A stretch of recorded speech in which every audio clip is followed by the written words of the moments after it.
Hello, welcome back to Misha's Corner. So today we're gonna make some Jamaican steamed snapper. Let's get started. Alright, so first I want to go over some ingredients. Over here I have two red snappers, like medium size, they're not big at all. Right here I have my green seasoning mix. I'm going to use maybe a tiny bit of that. I have lemon pepper here. If I didn't have if I had lemons, I would have used lemon zest, so I'm using this lemon pepper. Right here, you can season your fish however you want though. You don't have to use lemon or pepper. Salt is totally fine. Right here I have carrot, tomato, onion, habanero pepper, scallion, allspice berry, or pimento seed, whichever way you call it. Thyme, butter, and over there, back there on that plate, I have my okra. I'm going to show you what I'm going to do with that because I'm not cooking the okra in the same juice as the fish. Alright you guys, so as you can see I made some slits in my fish when I wash it. I wash it in lightly with a little bit of vinegar and cold water. Rinse it well. You just want to put the lemon pepper, or if you're just using salt and pepper, that's fine. You still need to season the fish. However, it's not mandatory because of the delicious broth that it's going to be cooked down inside of. But I suggest seasoning your fish. Inside, I know I could hear people now. Why did you use that?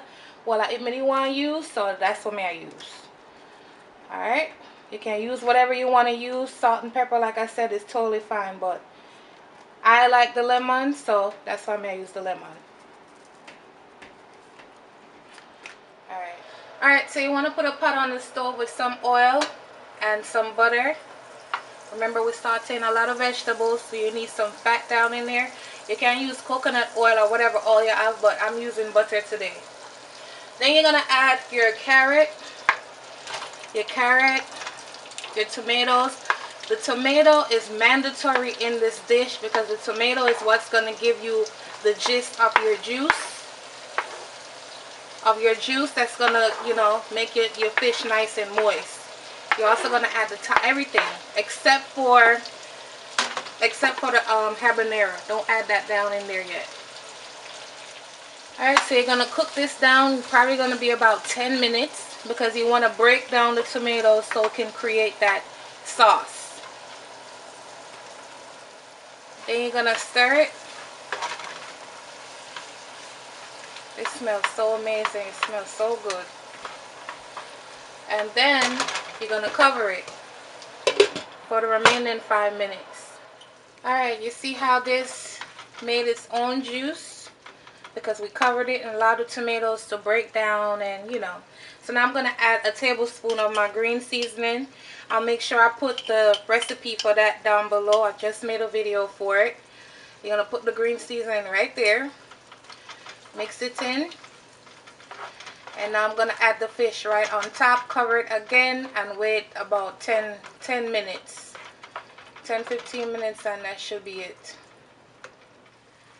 Alright, so you're just going to add your fish right on top. Right on top. Then you're going to add a habanero or your scotch bonnet right on top of the fish. Just like that. Cover it 5 minutes and let it steam. And then once it makes more juice, because that fish is going to bring more juice to the broth, then we're going to put the broth over the fish and cook it down again. Alright, so here's how I cook my okra. Now the reason why I cook my okra separately is because I don't want all that slime in the beautiful broth that I worked so hard to accomplish. So you want to saute it separately, especially if you're cooking for a household where some people don't like the okra. You just make it separately and then just put it on top of whoever wants it, and don't give it to who don't want it. So this is why I do it this way for myself. But you don't have to do this. You can add this all in here. When you add the fish, add the okra. And that's it. Then you still want to season this. A little pepper and a little salt. A little bit. You still want to season it, you know. I'm using kosher salt. Maybe like a 1/4 teaspoon. And I'm going to cook this for maybe 5 minutes. You don't need to cook okra to death. It's a vegetable. Just cook it like 5 to 7 minutes. Alright.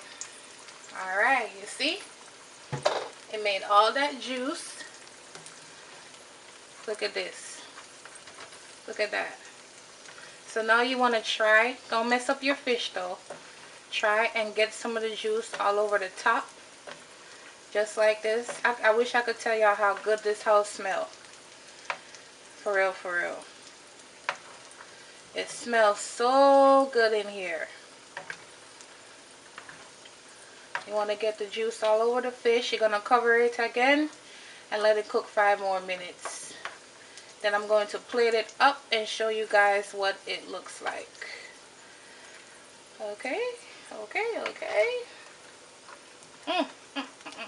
Look at that. Look how rich. You see how rich that is? No water, no broth. Alright, y'all. So I carefully got the fish on the plate. Now you just want to maybe place like the carrots strategically around just to make your plate pretty. Of course, you want to get some of this delicious broth all over it, which I'm about to do and show y'all. Look at this broth.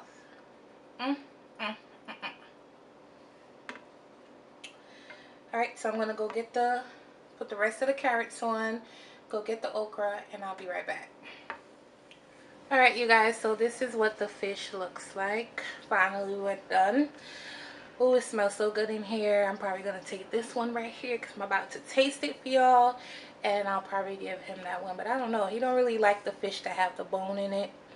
So, you see the fish is still perfectly intact because we gently cooked it on low. So, look how tender. I can't. Like, look how tender that is. Hope y'all can see that.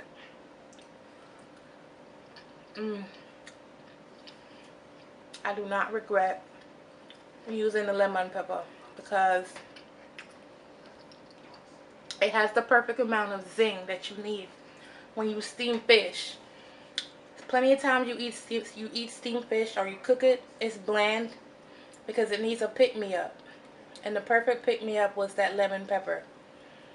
It's spicy too. It's so good.